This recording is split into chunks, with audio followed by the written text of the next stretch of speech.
Senator Sanders. Thank you, and thank you all. We do have a lot of important issues to get here tonight, and we want to address the controversy of the last 24 hours right off the top, because we heard some of the most heated rhetoric of the campaign so far between two of the campaigns on this stage tonight. Senator Sanders, you fired a campaign staffer. You have sued the Democratic National Committee. All of this after your campaign acknowledged that some of your staffers, quote, irresponsibly accessed data from another campaign. The Clinton campaign called this a very egregious breach of data and ethics and said, quote, our data was stolen. Did they overstate this, or were your staffers essentially stealing part of the Clinton playbook? All right, David, let me give you a little bit of background here. The DNC has hired vendors. On 2 occasions, there were breaches in information. 2 months ago, our staff found information on our computers from the Clinton campaign. And when our staffers said, whoa, what's going on here? They went to the DNC quietly. They went to the vendor and said, hey, something is wrong. And that was quietly dealt with. None of that information was looked at. Our staff at that point did exactly the right thing. A few days ago, similar incident happened. There was a breach because the DNC vendor screwed up. Information came to our campaign. In this case, our staff did the wrong thing. They looked at that information. As soon as we learned that they looked at that information, we fired that person. We are now doing an independent internal investigation to see who else was involved. Thirdly, what I have a real problem with, and as you mentioned, this is a problem. I recognize it is a problem. But what the DNC did arbitrarily, without discussing it with us, is shut off our access to our own information, crippling our campaign. That is an egregious act. I'm glad that late last night that was resolved. Fourthly, I look forward to working with Secretary Clinton for an investigation, an independent investigation about all of the breaches that have occurred from day one in this campaign, because I am not convinced that information from our campaign may not have ended up in her campaign. Don't know that. But we need an independent investigation, and I hope Secretary Clinton will agree with me for the need of that. Last point. When we saw the breach 2 months ago, we didn't run into the media and make a big deal about it. And it bothers me very much that rather than working on this issue to resolve it, it has become many press releases from the Clinton campaign later. But, Senator, you do mention the DNC, the vendor, but you said of your staff that they did the wrong thing. Absolutely. So does Secretary Clinton deserve an apology tonight? Yes, I apologize. Secretary Clinton, do you accept? Not only do I apologize to Secretary Clinton, and I hope we can work together on an independent investigation from day one, I want to apologize to my supporters. This is not the type of campaign that we run. And if I find anybody else involved in this, they will also be fired. Secretary Clinton, he's apologized. How do you react? I very much appreciate that comment, Bernie. It really is important that we go forward on this. I know that you now have your data back and that there has been an agreement for an independent inquiry into what did happen. Obviously, we were distressed when we learned of it because we've worked very hard. I said in the beginning of this campaign, we wanted to reach as many voters as possible, and we have tens of thousands of volunteers doing that and entering data all the time to keep up with what people are telling us. And so now that I think, we've resolved your data, we've agreed on a independent inquiry, we should move on, because I don't think the American people are all that interested in this. I think they're more interested in what we have to say about all the big issues facing us. Yeah, David, look, for crying out loud, our country has been attacked. We have pressing issues involving how we're going to adapt to this changing era of warfare. Our economy, people are working harder and being left behind. You want to know why things don't get done in Washington? Because for the last 24 hours, with those issues being so urgent to people as they tune in tonight, wondering how they're going to even be able to buy presents for their kids, instead, we're listening to the bickering back and forth. Maybe that's normal politics in Washington, but that is not the politics of higher purpose that people expect from our party. We need to address our security issues. We need to address the economic issues around the kitchen table. And if people want a more high-minded politics and want to move our country forward, go on to martino'malley.com and help my campaign move our country forward. All three candidates. If I could, David, let me agree with Governor O'Malley and let me agree with Secretary Clinton. You know, we had this incident before, Secretary, remember, with your famous emails, right? And what I said, and I think what Governor O'Malley is saying, and I hope you say, is when the middle class of this country is disappearing, when we have massive income and wealth inequality, when we're the only major country on earth not guaranteeing health care to all people, all of the issues that the governor talked about, the secretary talked about, those are the issues, media notwithstanding. Those are the issues that the American people want discussed. I hope those are the issues we'll discuss. Senator Sanders, let's move on right to some of those issues. For the broadcast about ISIS, about concerns of terror here on the home front, and as we await Secretary Clinton backstage here, we're going to begin on the economy. We want to turn to the American jobs, wages, and raises in this country. And we believe Secretary Clinton will be coming around the corner any minute. But in the meantime, we want to start with this eye-opening number. And Senator Sanders, this question goes to you first anyway. In 1995, the median American household income was $52,600 in today's money. This year, it's $53,600. That's 20 more years on the job with just a 2% raise. In a similar time frame, raises for CEOs up more than 200%. Sorry. We're going to continue here, and Secretary, you'll get a chance on this too. But as I pointed out, the CEO pay up 200% in that time, for that family up just 2%. You've all said you would raise the minimum wage, but Senator Sanders, what else? Speak to that household tonight, 20 years, just a 2% raise. How, as president, would you get them a raise right away? First of all, we recognized that we have a rigged economy, as you've indicated. Middle class in this country for the last 40 years has been disappearing. Are we better off today than we were when Bush left office? Absolutely. But as you've indicated, for millions of American workers, people in New Hampshire, all over America, they're working longer hours for low wages, deeply worried about their kids. So what do? First statement we make is we tell the billionaire class they cannot have it all. For a start, they're going to start paying their fair share of taxes. Second of all we do is you raise the minimum wage to a living wage, $15 an hour over the next several years. Next thing we do, pay equity for women workers. Women should not be making 79 cents on the dollar compared to men. Next thing that we do, real unemployment, official unemployment 5%, real unemployment 10%, youth unemployment off the charts.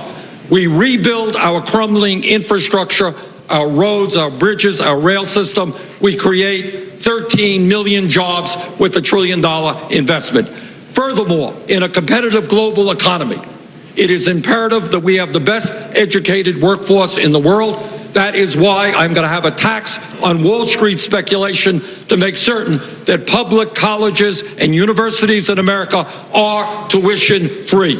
Senator Sanders, thank you. Governor O'Malley, what would you propose that would be different? How would you get the middle class a raise and without waiting another 20 years for another 2%? Look, these are the things that we did in my own state through the recession. We actually passed a living wage. We raised the minimum wage. We actually raised to the highest goals of any state in the nation our minority and women participation goals, because we understood that the way you reinvigorate and make fair market American capitalism work is to make the choices and the investments that include more people more fully in the economic success of your state. All through the recession, we defended the highest median income in America and the second highest median income for African American families. How? By actually doing more for education. We increased education funding by 37%. We were the only state in America that went 4 years in a row without a penny's increase to college tuition. We invested more in our infrastructure, and we squared our shoulders to the great business opportunity of this era. and that is moving our economy to a 100% clean electric energy future. We created 2,000 new jobs in the solar industry, and we fought every single day to adopt more inclusive economic practices. So, David, the conclusion of all of those things is this. They weren't hopes, they weren't dreams. They weren't amorphous goals out there. We actually took actions to do these things. And as president, I have put forward 15 strategic goals that will make wages go up again for all American families. Universal national service as an option for every kid in America to cut youth unemployment. And I am the only candidate on this stage to put forward a new agenda for America's cities so we can employ more people in the hearts of great American cities and get them back to work. Governor, thank you. Secretary Clinton, as you were walking in, I was talking about the median American household getting a 2% raise over the last 20 years. That CEO pay in that same time frame has gone up 200%. So for those families watching tonight, how do you get them a raise if you're president? Well, I've been talking to a lot of these families, and this is such an outrage, both because it's bad for our economy. We're a 70% consumption economy. People need to feel optimistic and confident. They need to believe that their hard work is going to be rewarded, and it's bad for our democracy. It's absolutely the case that if people feel that the game is rigged, that has consequences. I think it's great standing up here with the senator and the governor talking about these issues, because you're not going to hear anything like this from any of the Republicans who are running for president. They don't want to raise the minimum wage. They don't want to do anything to increase incomes. At the center of my economic policy is raising incomes, because people haven't been able to get ahead, and the cost of everything from college tuition to prescription drugs has gone up. Of course, we have to raise the minimum wage. Of course, we have to do more to incentivize profit sharing, like we see with Market Basket right here in New Hampshire and New England, where all of the employees get a chance to share in the profits. And we've got to do more on equal pay for equal work. That means pass the Paycheck Fairness Act so we have transparency about how much people are making. That's the way to get women's wages up, and that's good for them and good for their families and good for our communities. And there is a lot we can do in college affordability. I have debt-free tuition plans, free community college plans, getting student debt down. I also am very committed to getting the price of drugs down, and there's a lot. You can go to my website, HillaryClinton.com, and read about it. But I guess the final thing that I would say is this is the kind of debate we need to take to the Republicans in the fall. Secretary, thank you. This is the election issue they have to respond to. And we're going to talk about college education in a moment. But Secretary Clinton, I did want to ask you, the last time you ran for president, Fortune magazine put you on its cover with the headline, "Business Loves Hillary," pointing out your support for many CEOs in corporate America. I'm curious, 8 years later, should corporate America love Hillary Clinton? Everybody should.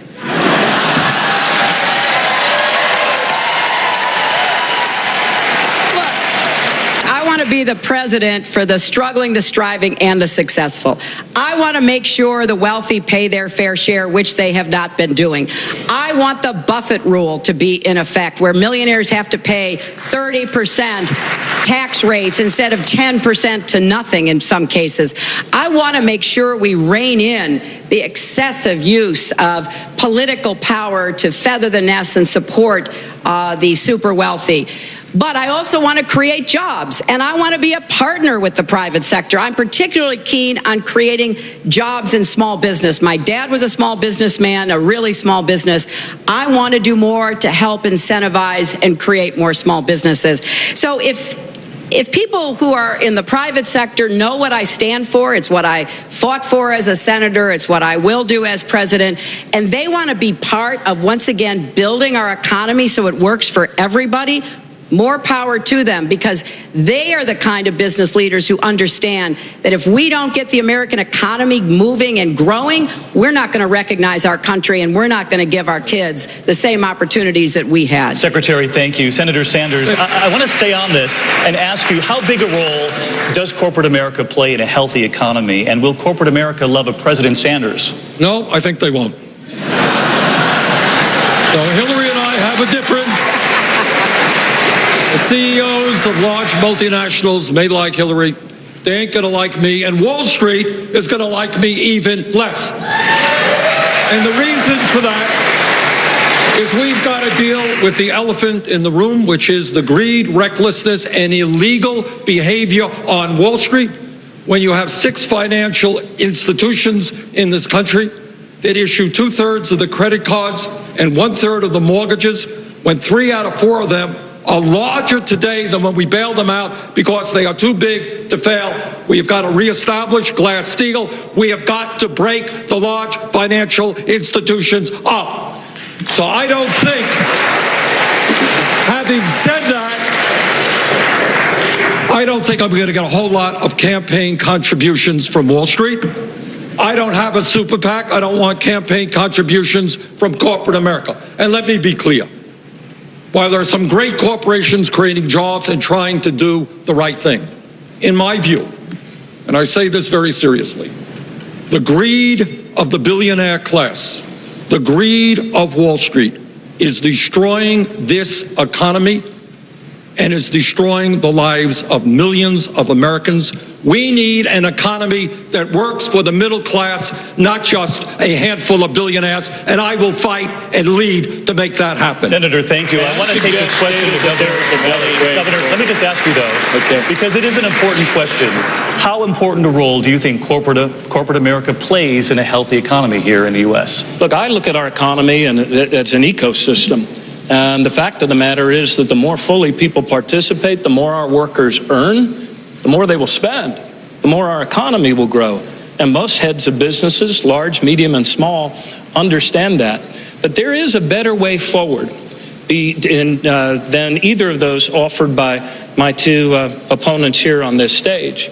We're not going to fix what ails our economy. We're not going to make wages go up for everyone by either trying to replace American capitalism with socialism, which, by the way, the rest of the world is moving away from, nor will we fix it by submitting to sort of Wall Street-directed crony capitalism. And for my part, I have demonstrated the ability to have the backbone to take on Wall Street in ways that Secretary Clinton never, ever has.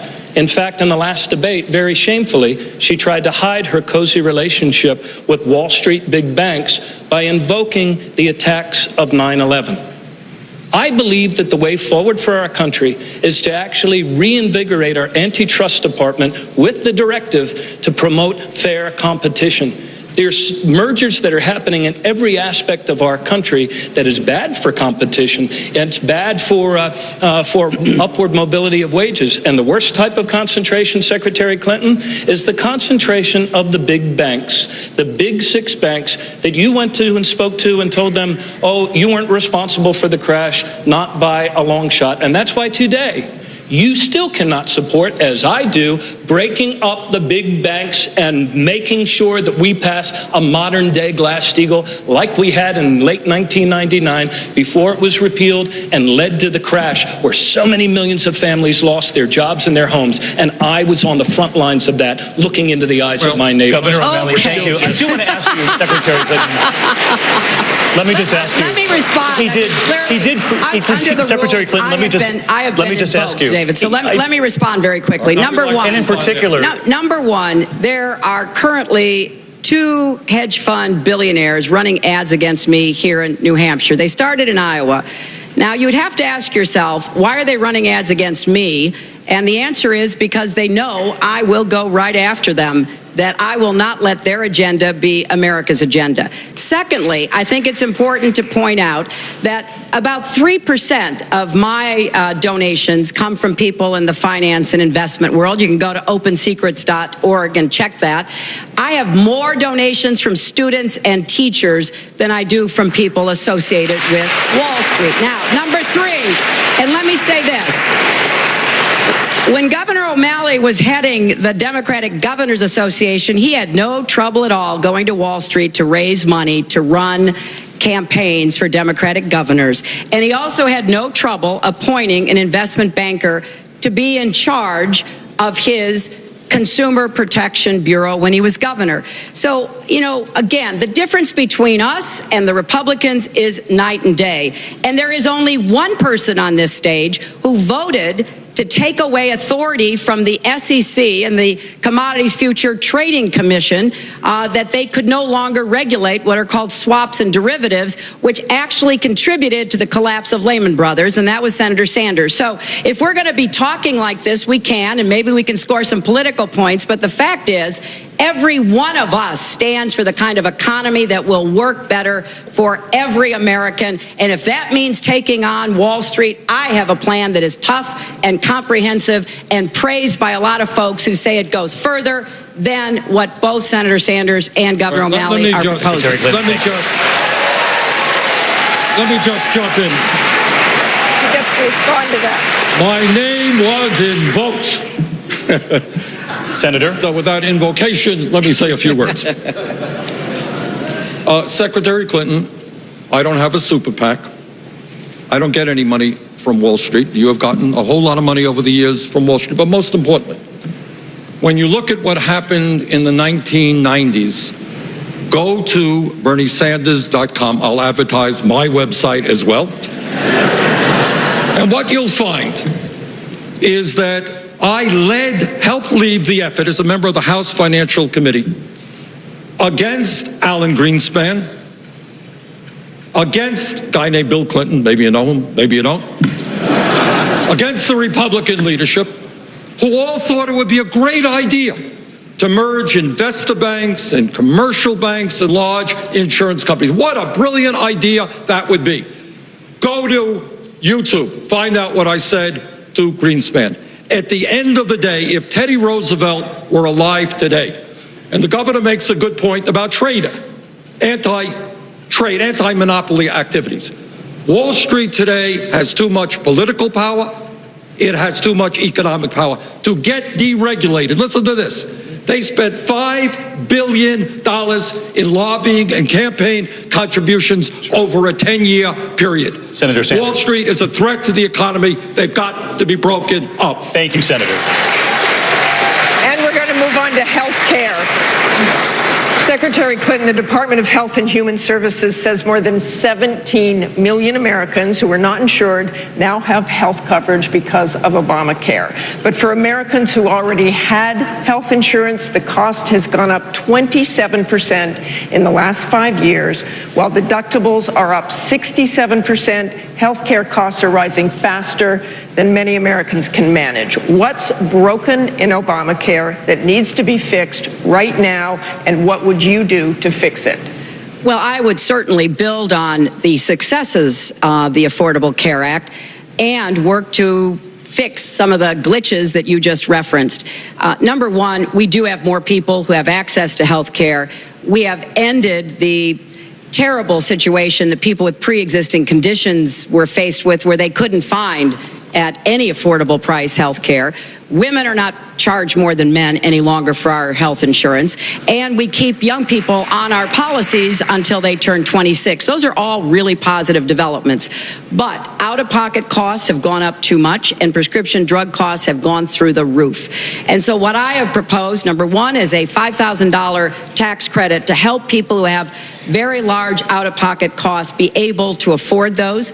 Number two, I want Medicare to be able to negotiate for lower drug prices, just like they negotiate with other countries' health systems. We end up paying the highest prices in the world. And I want us to be absolutely clear about making sure the insurance companies in the private employer policy arena, as well as in the Affordable Care exchanges, are properly regulated so that we are not being gamed. And I think that's an important point to make, because I'm going through and analyzing the points you were making, Martha.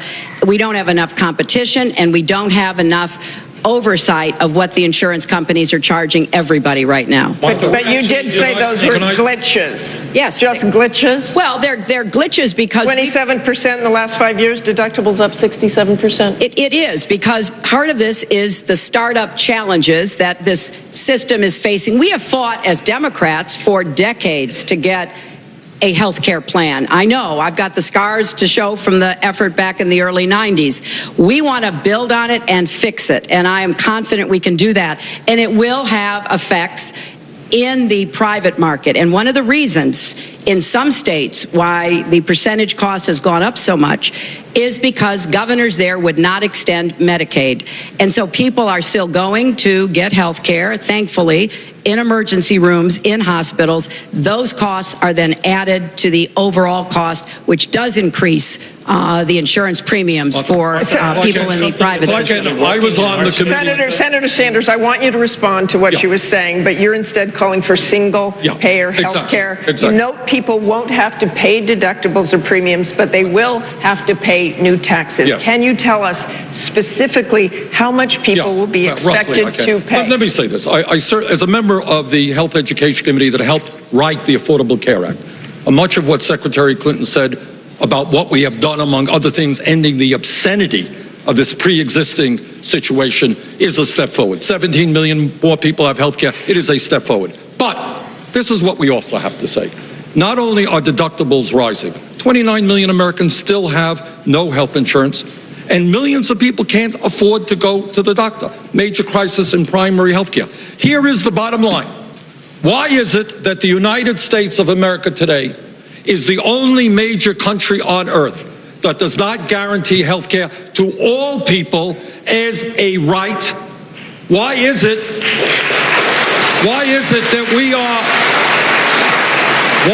that we spend almost 3 times per capita as to what they spend in the UK, 50% more than what they pay in France, countries that guarantee health care to all of their people and in many cases have better health care outcomes? Bottom line, this ties into campaign finance reform.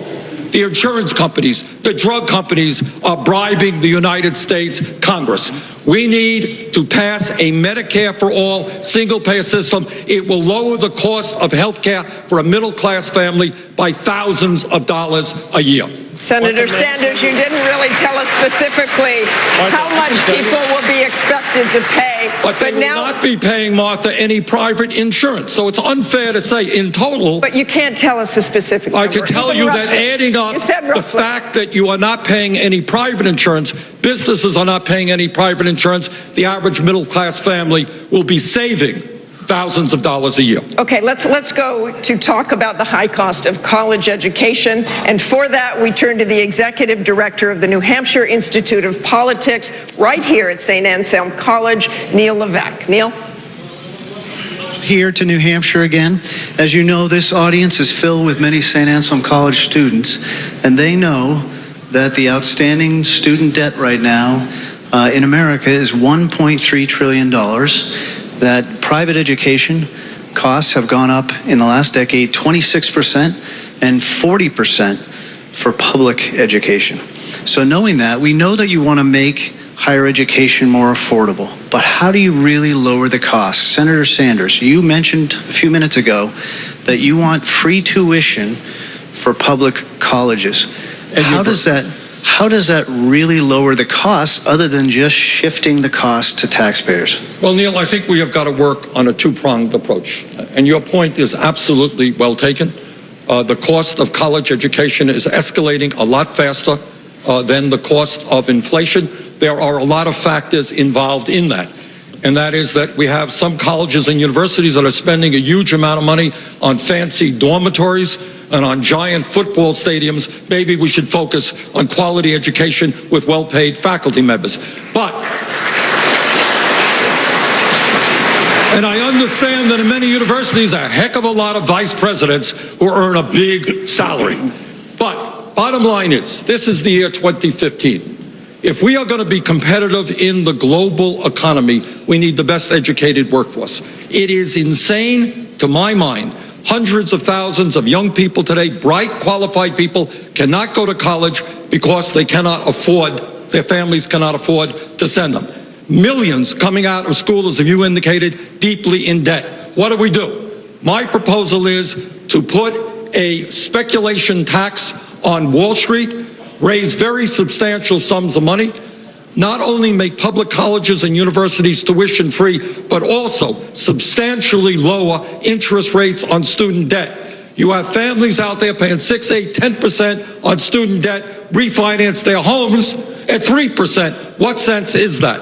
So I think we need radical changes in the funding of higher education. We should look at college today the way high school was looked at 60 years ago. All young people who have the ability should be able to get a college education. Governor O'Malley. Yes. Governor O'Malley, how do you propose, Governor O'Malley, how do you propose lowering some of these costs that are associated with higher education? Yeah, this one falls under the category of I have actually done this. As a governor, we actually made the greater investments so that we could go 4 years in a row without a penny's increase to college tuition.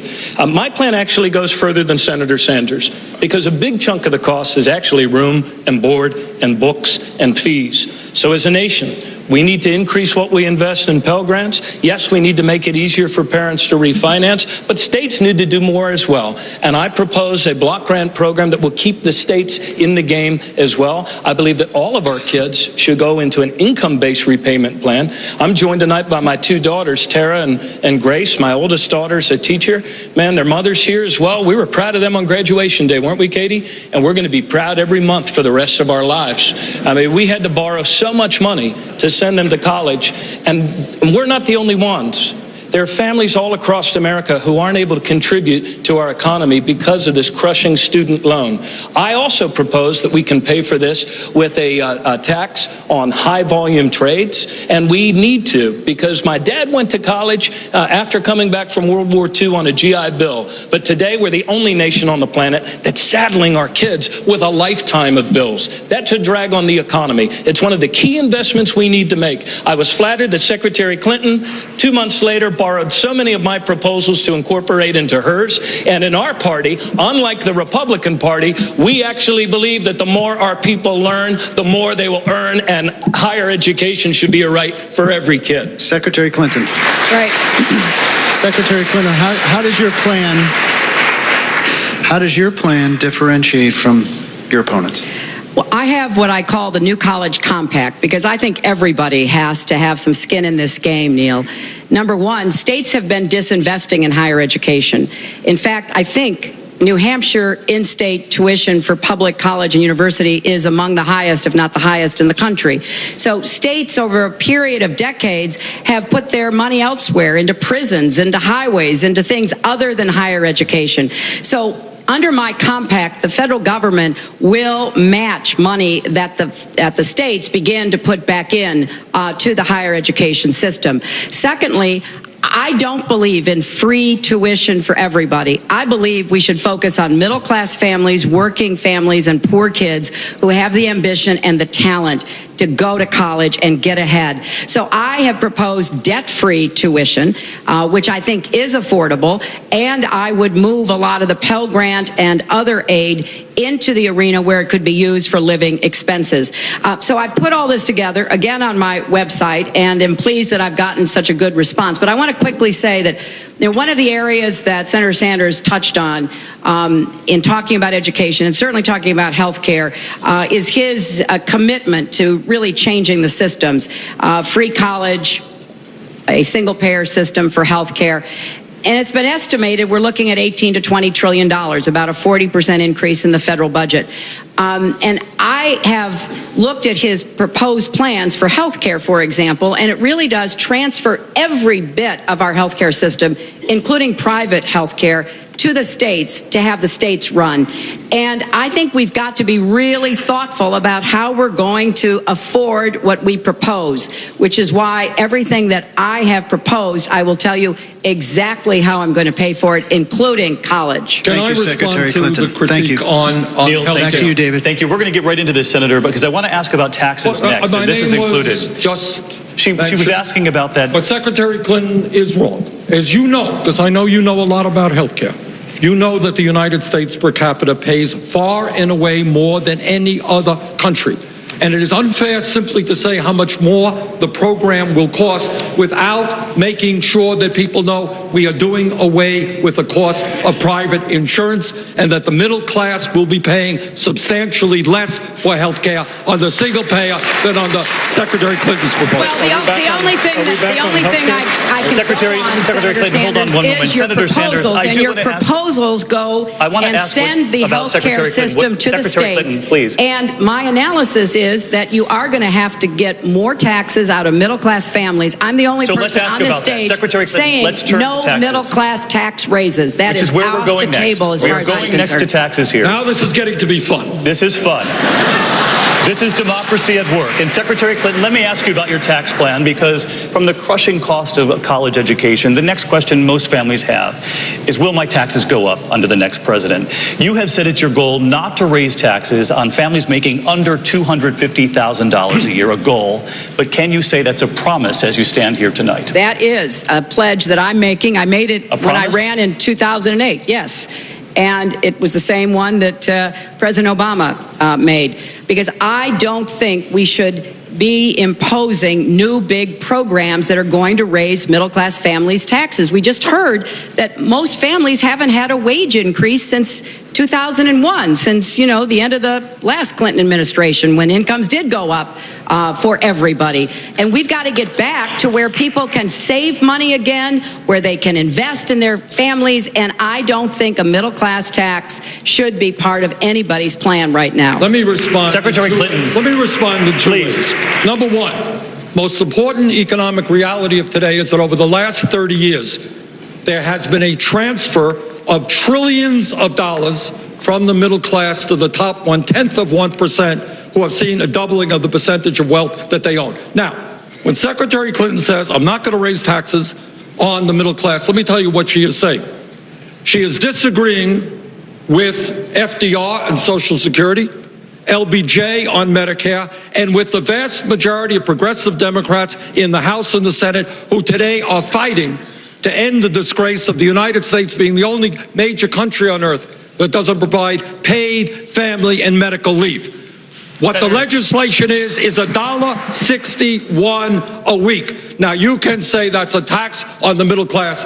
It will provide 3 months paid family and medical leave for the working families of this country. I think, Secretary Clinton, $1.61 a week is a pretty good investment. Senator, thank you. I want to bring in Governor O'Malley on this. And Governor O'Malley, let me ask. For paid family leave for a very Secretary long time. Clinton, David, I have a way to pay for it that actually makes the wealthiest pay for it. Then join us. Well, every progressive Democrat and senator is supportive of this proposal introduced by your good friend and my good friend, Kirsten Gillibrand, Rosa DeLauro. That is the legislation out there that will finally provide family and medical leave. I want to bring in Governor O'Malley on this. We heard the promise there from Secretary Clinton, because people want to know about their taxes. Will they go up? She has now promised here tonight not to raise them on families making $250,000 or less.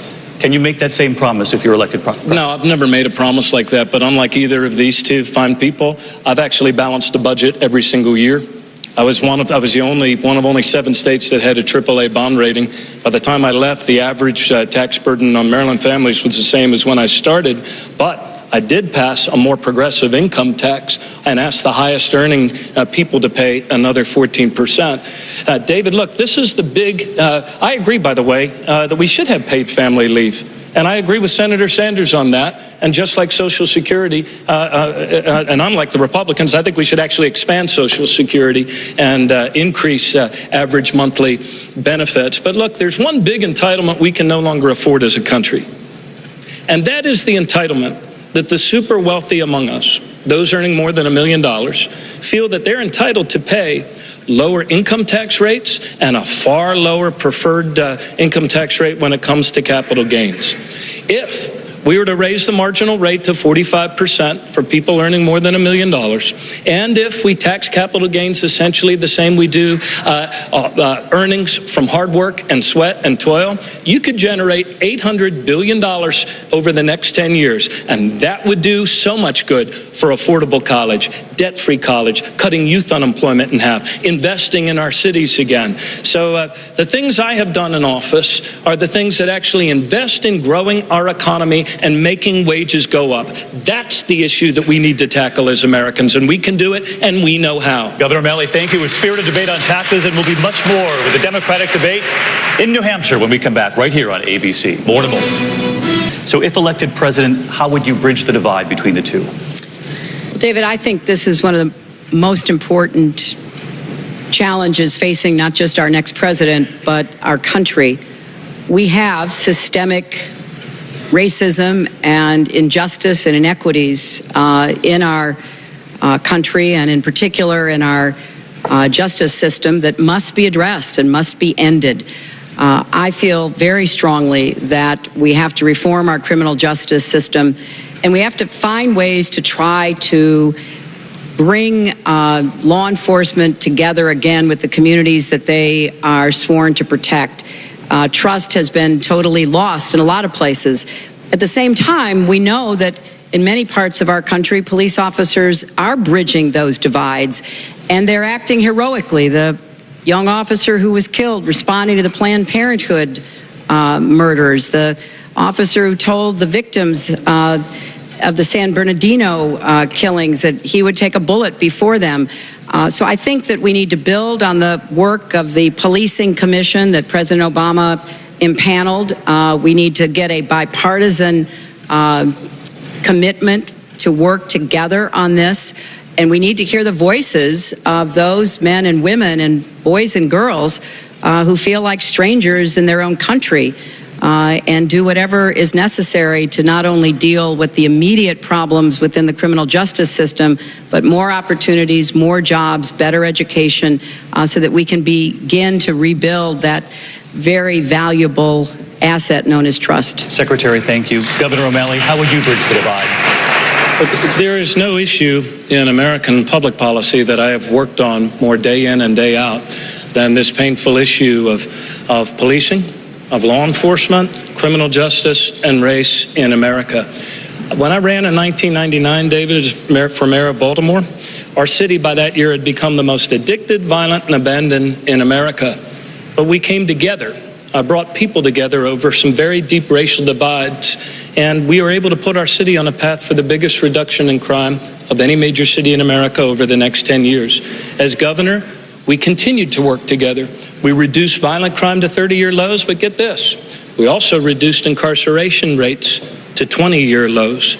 So it is possible, actually, to find the things that actually work, that we did, increasing drug treatment, using big data to better protect the lives of young people, cut juvenile crime in half, and it's also possible to improve how we police our police.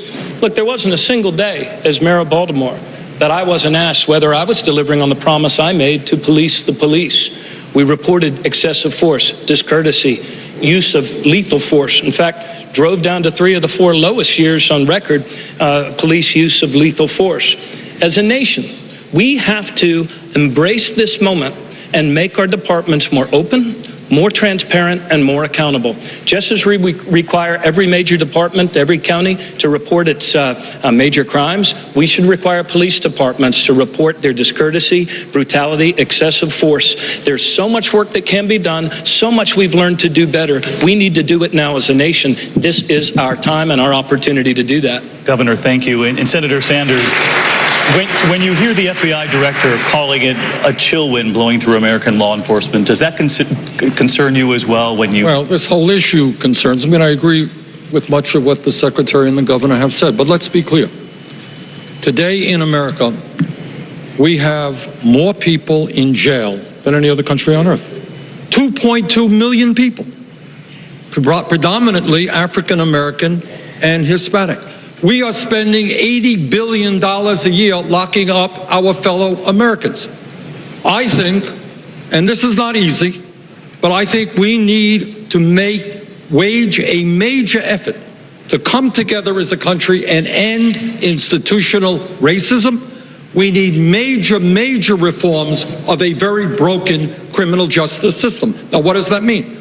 Well, for a start, it means that police officers should not be shooting unarmed people, predominantly African Americans.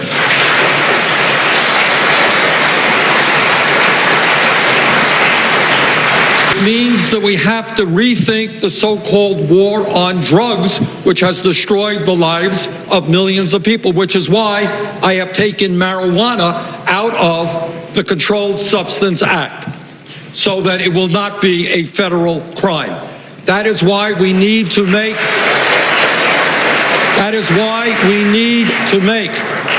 police, and I speak as a former mayor. I was a mayor for 8 years, worked very closely with the great police department.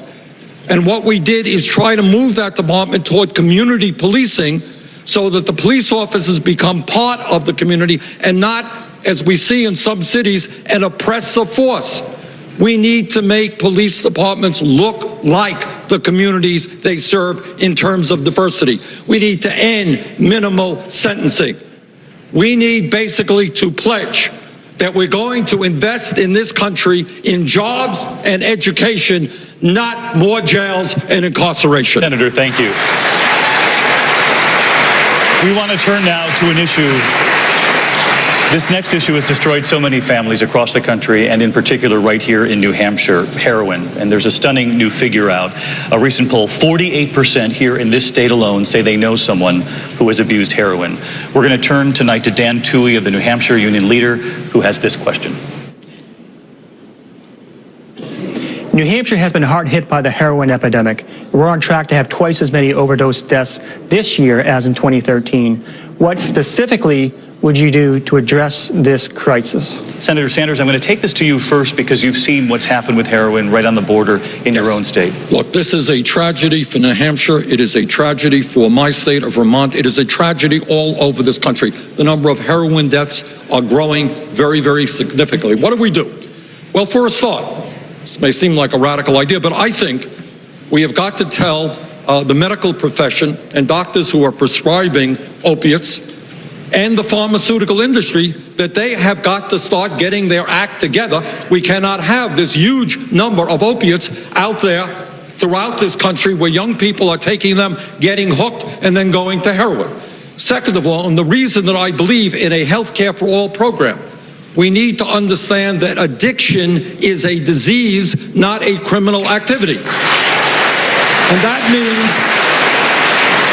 means radically changing the way we deal with mental health and addiction issues. When somebody is addicted and seeking help, they should not have to wait 3-4 months in order to get that help. They should be able to walk in the door tomorrow and get a variety of treatments that work for them. So those are some of the areas that I think we've got to move on. Senator, thank you. Secretary Clinton? You know, on my very first visit to New Hampshire in this campaign, I was in Keene, and I was asked, what are you going to do about the heroin epidemic? And all over New Hampshire, I met grandmothers who are raising children because they've lost the father or the mother to an overdose. I met young people who are desperately trying to get clean and have nowhere to go because there are not enough facilities. So this is a major epidemic, and it has hit New Hampshire and Vermont particularly hard. I've had 2 town halls, one in Keene, one in Laconia, dedicated exclusively to talking about what we can do, and I've heard some great ideas about how law enforcement is changing its behavior, how the recovery community is really reaching out. And I was proud to get the endorsement of Mayor Walsh of Boston, who has made his struggle with alcoholism a real clarion call for action in this arena. So I've laid out a 5-point plan about what we can do together. I would like the federal government to offer $10 billion over 10 years to work with states, and I really applaud Governor Hassan for taking up this challenge and working with the legislature here to come up with a plan. We have to do more on the prescribing end of it. There are too many opioids being prescribed, and that leads directly now to heroin addiction. And we have to change the way we do law enforcement, and of course we need more programs and facilities. So when somebody is ready to get help, there's a place for them to go, and every law enforcement should carry the antidote to overdose, naloxone, so that they can save lives that are on the brink of expiring. Secretary, David, thank you. I actually know a great deal about this issue, and I have a dear friend, played music with him for years. Remember when he came home with his baby girl, and now she's no longer with us because of addiction and overdose. My last time in New Hampshire, I had to take a break shortly after landing and call home and comfort a friend whose mother died of an overdose. Drugs have taken far too many of our citizens. It's a huge public health challenge. In our own city, I mentioned before, we had become the most addicted city in America, but together every single year, I expanded drug treatment funding in our city, and then I expanded it in our state, and we were saving lives every single year, doing the things that work, intervening earlier, understanding the continuum of care that's required until we got hit, like every other state, in the United States, especially in New Hampshire and in the Northeast, with this opioid addiction, the overprescribing. I agree we need better. We need to rein in the overprescribing, but I have put forward on my plan a $12 billion federal investment. We have to invest in the local partnerships, and the best place to intervene, the best indicator of when a person is actually on the verge of killing themselves because of an addiction, is at the hospital. That very first time they show up with a near miss, we should be intervening there. That's what I said to my own public health people. What would we do if this were Ebola? How would we act? So many more Americans have been killed by the combination of heroin and these highly addictive pain pills, and yet we refuse to act. There are things that can be done. Go onto my website. My plan is there. It's one of 15 strategic goals I've set out to make our country a better place by cutting these sorts of deaths in half in the next 5 years. Governor O'Malley, thank you. We're going to move on here. Governor O'Malley, thank you very much for that. And we're going to make a very sharp turn as we wrap things up here. Secretary Clinton, First ladies, as you well know, have used their position to work on important causes like literacy and drug abuse, but they also supervise the menus, the flowers, the holiday ornaments, and White House decor. I know you think you know where I'm going here. You have said that Bill Clinton is a great host and loves giving tours, but may opt out of picking flower arrangements if you're elected. Bill Clinton aside, is it time to change the role of a president's spouse? Well, the role has been defined by each person who's held it, and I am very grateful for all my predecessors and my successors, because each of them not only did what she could to support her husband and our country, but often chose to work on important issues that were of particular concern. Obviously, Mrs. Obama has been a terrific leader when it comes to young people's health, particularly nutrition and exercise, and I think has had a big impact. So whoever is part of the family of a president has an extraordinary privilege of not only having a front row seat on history, but making her or maybe his contribution. And with respect to my own husband, I am probably still going to pick the flowers and the china for state dinners and stuff like that, but I will certainly turn to him, as prior presidents have, for special missions, for advice, and in particular, how we're going to get the economy working again for everybody, which he knows a little bit about. I do want to follow up here for each of you. And a similar line of questioning. Senator Sanders, your wife Jane shares an office in your campaign headquarters in Burlington. We've seen the pictures, the desks right next to each other. Would she have a desk close by in the West Wing? Given the fact that she's a lot smarter than me, yes, she would. And let me, by the way, take this moment to congratulate Hillary Clinton, who I thought not only did an outstanding job as our First Lady, but redefined what that role could be. So I thank you very much for that.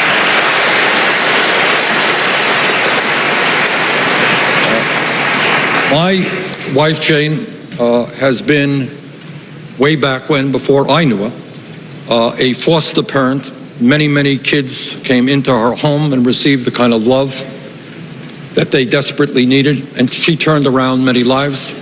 She is the best parent and grandmother that I know. She has devoted her life. When I was mayor of the city of Burlington, actually when I first met her, we started a youth office, which started after-school programs for kids, started a child care center, started a youth newspaper. We got the kids involved in a whole lot of issues. She led that effort. So I think at a time when so many of our kids are desperately looking for constructive activity, where too many of our kids are hanging around on street corners, potentially getting into trouble, I think we need a forceful advocate for the children, for teenagers, for the little children, to deal with the dysfunctional child care system. And I think my wife would do a great job in helping me accomplish those goals. Senator, thank you. Governor O'Malley.